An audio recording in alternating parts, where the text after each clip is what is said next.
There are exactly 10 things that decide if a business idea will make money. Most people check 2 of them and then spend 2 years finding out about the other 8.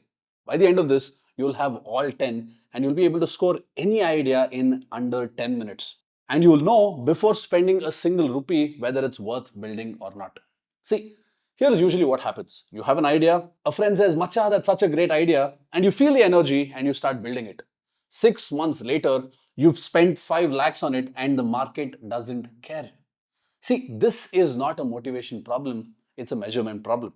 You never scored ideas before committing to it. There's a method that takes only 10 minutes and this will tell you more than months of building ever will, and let me show you that. The first mistake is treating excitement like it's evidence. What this means is you hear about a market and you see someone doing very well in it and you get this feeling, you know what, this could work, and you start working. But here's the mechanism underneath. Excitement is about you. Market viability is about them.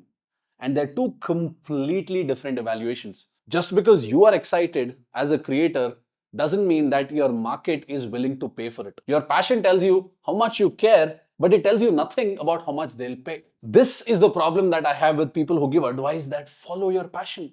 See, there's a guy in Hyderabad who's obsessed with specialty cold brew. He loved everything about it. He loved the process, he loved the branding, he loved the culture, and he invested 8 lakhs in equipment, packaging, sourcing, and he built the most beautiful product.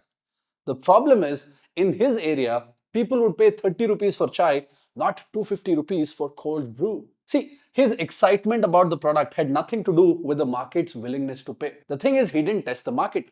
He tested his enthusiasm, and these are two very different tests with very different answers. So stop making a mistake where you ask, am I excited about this? Instead ask, will the market actually pay for this? Your excitement is not market research. Now, the second mistake is even worse. Because at least in the first one, you know you're guessing. You know that you are excited and you're just guessing that other people will pay. With the second mistake, it feels like you've done the homework, but this is where it messes you up. You check demand, where you Google things like, are people buying things like this? You check the competition. You see who else is doing it. And you feel like you've done the job. But the thing is, you've only evaluated 20% of what matters and you've ignored 80%. And here's why it's so dangerous. An app idea can have a strong demand and zero pricing potential. See, people want it, but they don't pay enough to sustain your business. An idea can have low competition because maybe the market is too small to even attract serious people. Empty restaurant could also mean that there's not enough demand. Checking 2 factors out of 10 is like checking a patient's temperature and saying, hey, I've done a full physical. You don't know what you're not measuring. And here's the fix. 10 factors and you score them from 1 to 10 and that's a total of 100. This takes the decision out of your gut and you actually put it in your paper. So let me walk you through every single one. Let's go. Number 1 is urgency. How badly do people want this right now? See, you need to understand this. An emergency plumber, it's a 10. If your bathroom is flooding, you don't think that, hey, I'll call the plumber later. You instantly dial up and you're willing to pay them whatever it takes to get this fixed in the next 30 minutes. That's extreme urgency. But decorative candles, that's a 2, which means it's nice to have, but there's no rush. You'll buy whenever you feel like. Or maybe you're like, maybe I'll do this later and you never end up buying. Here's why this matters. Urgency determines how fast money moves. High urgency means people buy now. Low urgency means that you're competing against the I'll think about it objection. And if you ask me, it's not your competitor killing your business, it's the I'll think about it, which makes that the most common competitor in your business. That's number 1, urgency. Number 2 is the market size. How many people are actively buying things like this? Take smartphones. There's a huge market for it. Millions of buyers every single year. That's a 10. But calligraphy pens, you can count buyers in your hand. That's a 1, which means there is barely any people buying it.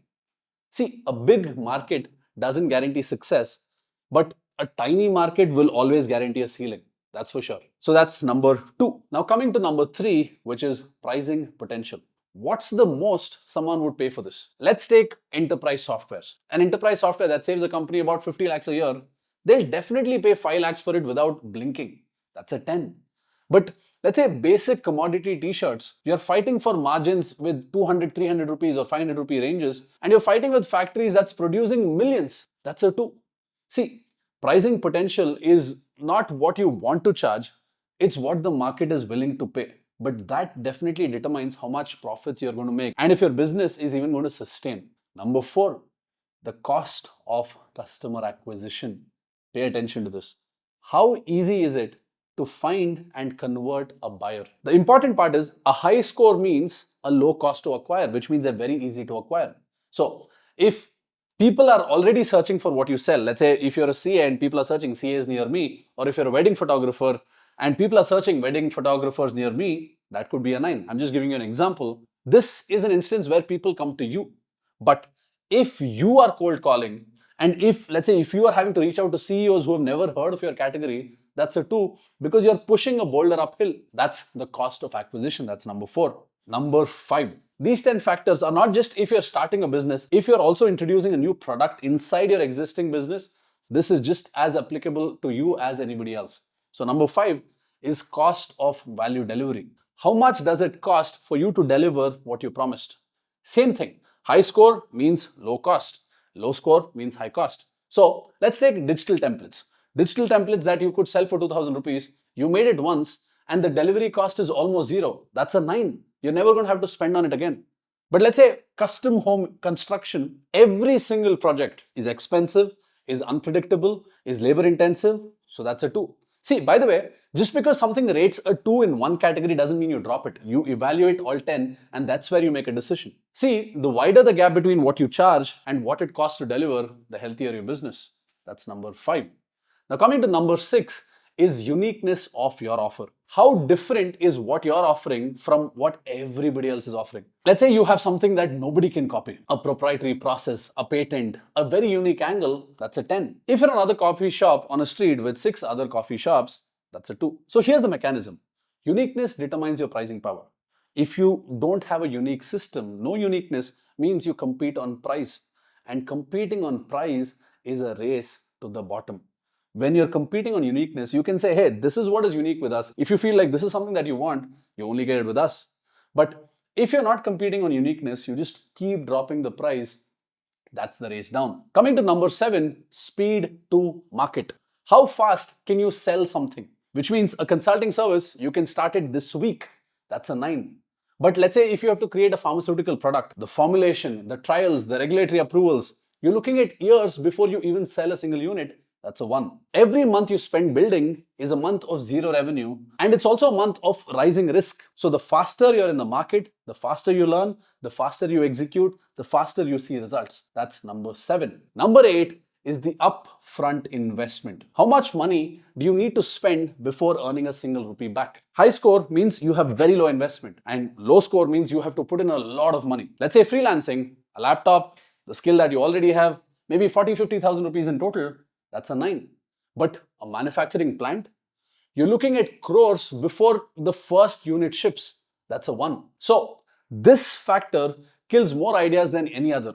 Not because the idea is bad, because the capital requirement doesn't match where you are right now. That's number 8. Number 9, pay attention to this, is the upsell potential. What this means is, once you acquire the customer, can you sell related things to the same customer after the first purchase? See, a SaaS product with, let's say, add-on modules, premium tiers, and more pricing for integration, that's a 9.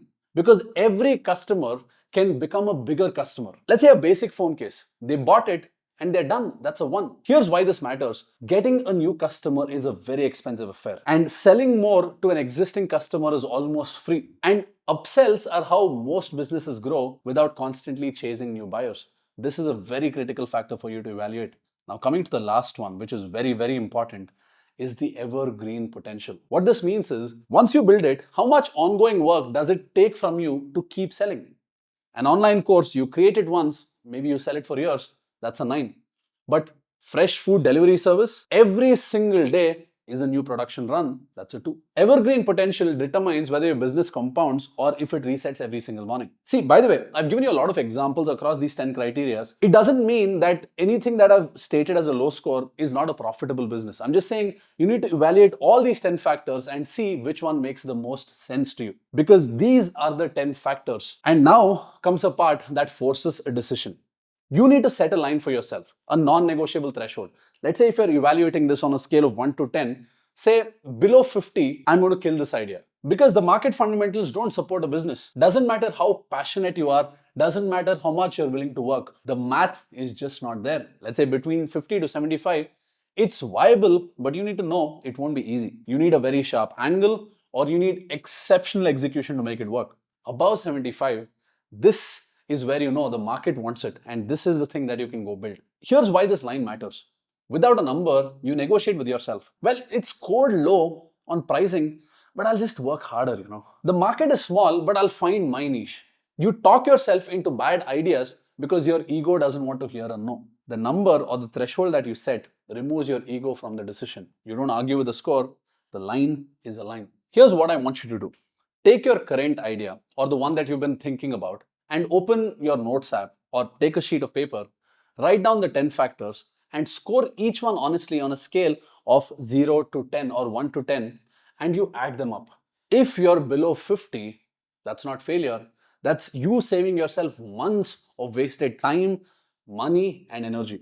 Kill it and come up with a new idea and score the next one. If you're between 50 and 75, look at your 2 or 3 lowest scores because that's exactly what you need to fix. And ask yourself, is this something that I'm definitely going to work on regardless of how I feel? The passion, if you ask me, the definition of passion is not how excited you are. The definition of passion is how much are you willing to put up with the same thing regardless of it not working. And if you find your score to be above 75, stop planning, start building. This 10 minutes of scoring will beat 10 months of guessing. Every year, thousands of smart people pour time, money, energy into ideas that feel right but score wrong. So the fix is not more passion, it's a scorecard. A kill line and 10 minutes.